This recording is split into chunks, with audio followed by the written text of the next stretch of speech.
मोबाइललाई खोल्नु होला गाइज। साथसाथै त्यसमा भएको स्क्रुहरू सबै निकाल्नु होला।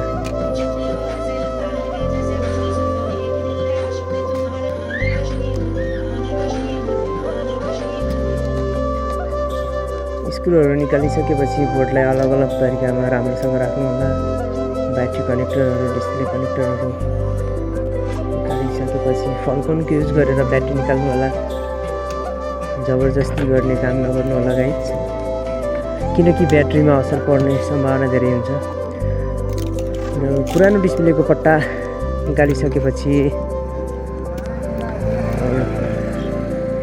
त्यसपछि तपाईहरू सेपरेटर मेसिनको युज नगरेर सजिलैसँग पुरानो डिस्प्ले निकाल्नु होला।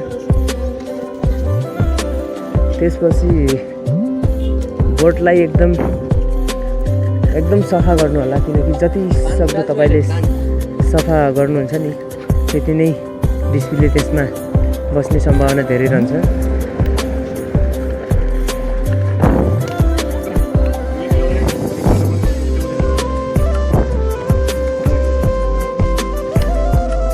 सफा गरिसकेपछि ग्लुको युज गर्नु होला। एकदम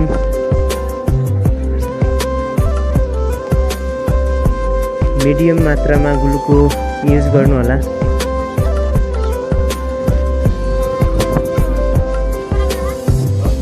सबै ठाउँमा एकैनास गरेर हाल्नु होला।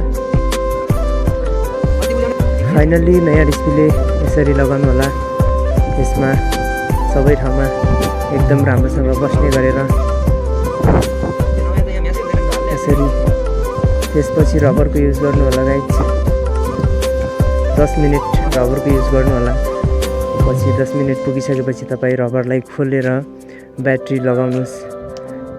त्यसपछि सबै कनेक्टरहरू राम्रोसँग लगाएर बोर्डहरूलाई एकदम राम्रोसँग लगाउनु होला।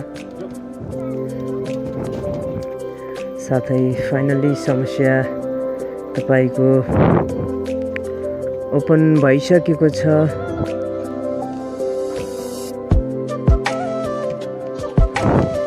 हेर्नु होला, सबै स्क्रु टाइट गरिसकेपछि ब्याक प्यानलको युज गर्नु होला गाइज।